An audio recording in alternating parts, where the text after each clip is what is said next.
अनुशासन शब्द का शाब्दिक अर्थ ही होता है हमें मर्यादा में रहकर एक बिल्कुल तरीके से शैलीबद्ध जीवन गुजारना और इस तरह से अपने आप को समंजित करके रखना जिसके द्वारा कि हमें कभी भी किसी भी परिस्थिति में किसी के सामने ये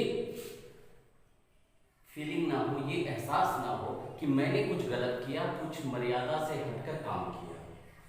और मैं आपको बता दूं कि अनुशासन का महत्व जीवन के प्रत्येक क्षेत्र में, हर जगह जिधर भी आप जाएंगे, अगर आप अनुशासन में न रहे तो आपका कोई भी काम सही तरीके से नहीं हो पाएगा।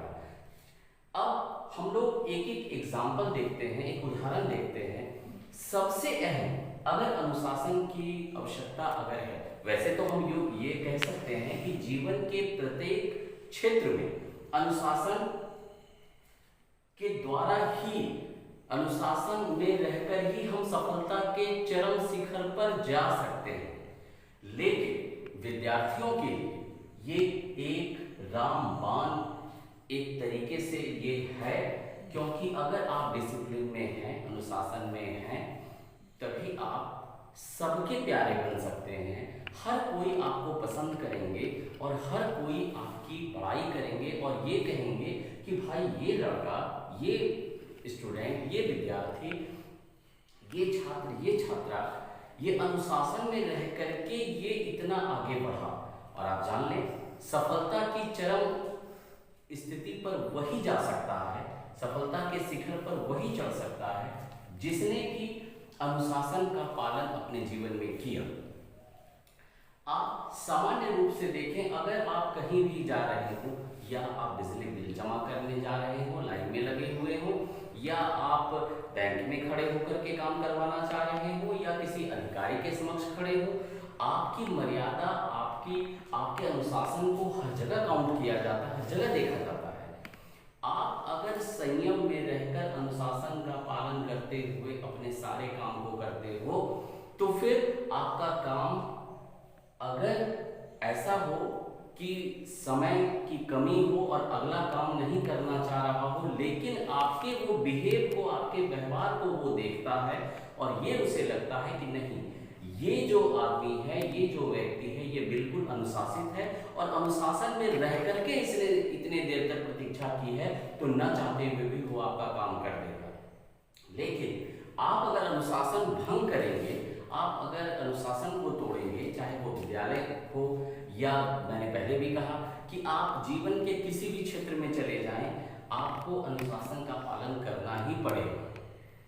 और अनुशासन में रह करके ही आप आगे बढ़ सकते हैं। छोटे बच्चे वो क्या करते हैं, वो देखते हैं बड़े बच्चों को, वो देखते हैं अपने से बड़ों का अनुकरण करते हैं, वो देखते हैं कि बड़े भैया हमारे किस तरह कर रहे हैं, वो देखते हैं कि हमसे जो बड़े हैं वो कैसा कर रहे हैं, और ठीक उसी तरह वो अनुकरण करने लगते हैं। इसलिए हमारे छोटी जो आने वाली जो पीढ़ी है, वो पीढ़ी एक अभिशप्त ना हो जाए, वो पीढ़ी एक गुमराह वाली जिंदगी में मार्ग पे ना चला जाए। इसलिए ये दायित्व हम बड़ों का है कि हम लोग क्या करें, हम लोग अनुशासन में रह करके अपने छोटे को, अपने आने वाले पीढ़ी को इस तरह मार्गदर्शन करें कि वो अनुशासन में रहे। अगर वर्ग में आप बैठे हैं, बिल्कुल संयम से बैठे। अगर आप विद्यालय में हैं, अपने शिक्षकों का सम्मान करें, अपने शिक्षकों को भरपूर सम्मान करते हुए उनके प्रत्येक बात को, उनके प्रत्येक वर्ग कक्ष में वो विषयवार जो पढ़ाई होती है उनको ध्यानपूर्वक सुने और सम्मान करना सीखें।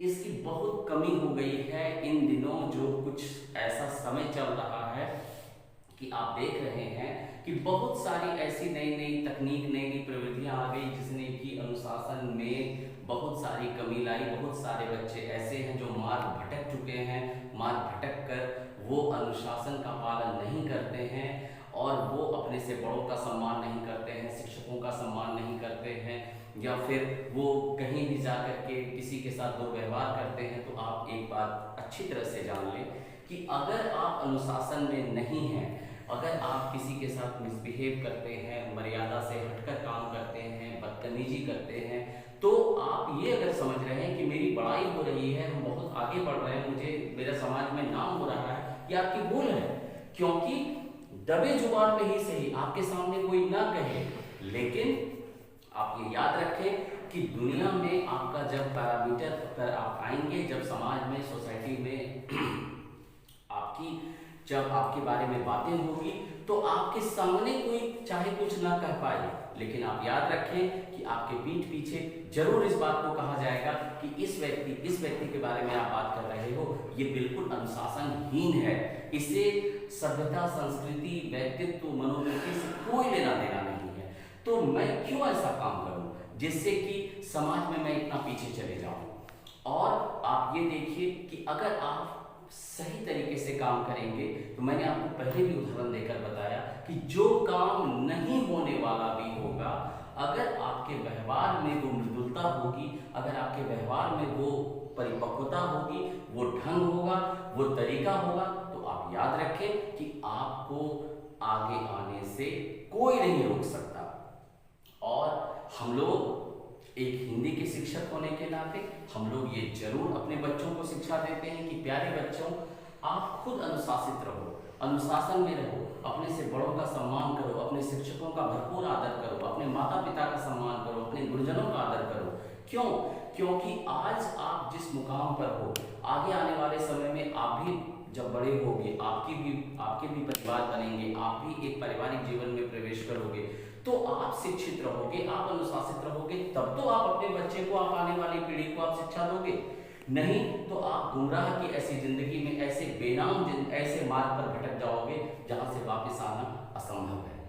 इसलिए चाहे आप कुछ भी करो, अनुशासन, और केवल यहाँ नहीं, हर जगह आप संसद भवन में देखें, आप विधानसभा में देखें, विधान परिषद में देखें, या धरना प्रदर्शन में देखें, आप अगर संयम से, अनुशासन से अगर आप धरना भी कर रहे हैं, प्रदर्शन भी कर रहे हैं, तो अगर आपका तरीका सही है, तो फिर आप पर कोई भी तरह की कोई भी बात नहीं होगी। लेकिन अगर आप धरना प्रदर्शन में अगर आप मारपीट करने लगे, हिंसाएं करने लगे, गलत तरीके करने लगे, धरना देना बुरा नहीं है, आप धरना दे सकते हो, आप किसी भी चीज के लिए मांग कर सकते हो, लेकिन अपने मांग को आप रख सकते हो समक्ष दूसरों के, जिनसे आपको किसी मांग को मंगवानी है, लेकिन उसका मार्ग अनुशासित होना चाहिए।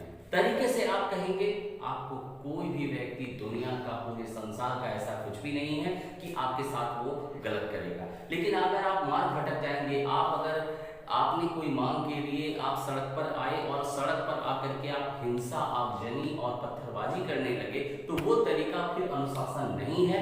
वो अनुशासन में रहकर, संयम में रह करके आपको आपकी मांग को रखने का वो एक सफल उद्देश्य नहीं है। इसलिए आप ये जानें, आप ये समझें कि अनुशासन का कितना वैल्यू है, कितना महत्व है।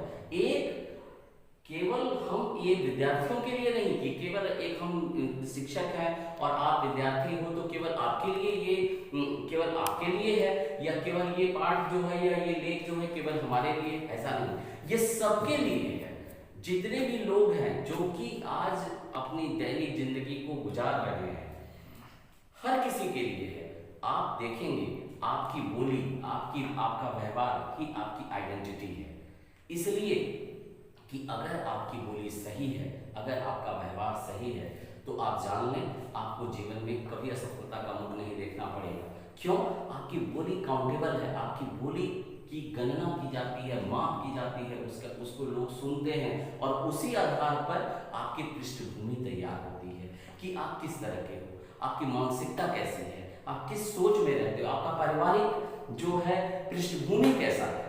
अगर हमारे बात करने के ढंग में हमेशा मैं अपशब्द का इस्तेमाल करूं, गलत बातों को बोलूं, तो लोग ये समझ जाते हैं कि ये जिस माहौल में रह रहा है, जिस जगह ये जिंदगी गुजार रहा है, ये निश्चित रूप से ऐसा है कि ये एक गलत मार्ग की तरफ प्रवृत्त हो गया, ये ऐसे मार्ग की तरफ प्रवृत्त हो गया, यानी इसकी पारिवारिक पृष्ठभूमि ही गलत है, इसके परिवार में ही अनुशासन नहीं है। और जिस घर में अनुशासन नहीं, जिस विद्यालय में अनुशासन नहीं, जिस समाज में अनुशासन नहीं, वो कभी आगे नहीं बढ़ सकता है, ये दावा है। इसीलिए प्यारे बच्चों, आपके लिए ये बहुत ही उपयोगी, बहुत ही एक ऐसा ये अनुशासन एक शब्द है जो कि केवल आज ही नहीं, आप जब तक रहेंगे, आप जब तक काम करेंगे, चाहे आप सरकारी काम करें, गैर सरकारी काम करें, किसी फैक्ट्री में काम करें, जीवन में जिस क्षेत्र में भी आप जाएंगे, अनुशासन के साथ अगर आप चलेंगे, सफलता आपके कदम चूमेगी। अगर आप अनुशासन को छोड़कर गलत प्रवृत्ति की तरफ बढ़ेंगे, मेरा दावा है कि आपने जो सफलता की अपने मन में जो बड़ी बड़ी ऊंची इमारतें बनाई है कि मैं यहाँ चला जाऊंगा, वहां चला जाऊंगा, आप कभी नहीं जा सकेंगे। आप जितने भी महान लोग हैं, आप उदाहरण में महात्मा गांधी का देखें। महात्मा गांधी ने असहयोग आंदोलन किया। उन्होंने क्या कहा, अगर कोई मुझे अगर कुछ बोलता है या कोई मेरे को एक थप्पड़ मारता है, मैं उसका रिप्लाई कभी भी हिंसा रूप में नहीं दूंगा। उनका यही कहना था कि कोई कुछ भी करे, मैं असहयोग करूंगा, नॉन कॉर्पोरेशन, असहयोग। मैं काम में आपके सहयोग ही नहीं करूंगा, और मैं काम में अगर आपके सहयोग नहीं करूंगा तो आपको खुद ब खुद पता चल जाएगा कि मैं क्या चीज हूं और मैं क्या कर सकता हूं। आप किसी से लड़ जाएंगे, आप किसी से जाकर के आपने 4 अपशब्द वाली बात उसे कह दिया, शब्द कह दिया, क्या हो गया इससे? कुछ नहीं हुआ। वो आपकी पृष्ठभूमि को वो समझ गया कि ये इसके बोलने का तरीका इसे मालूम नहीं। लेकिन अगर आप उससे असहयोगात्मक व्यवहार करेंगे, आप जो काम कर रहे हैं वो काम करना बंद कर दें, फर्क पड़ता है। और ये फर्क इतना पड़ता है कि ये व्यक्ति के व्यक्तित्व को बिल्कुल परिवर्तित कर देता है। आप ये जानें, आप ये समझें कि ये अनुशासन कितना महत्वपूर्ण है।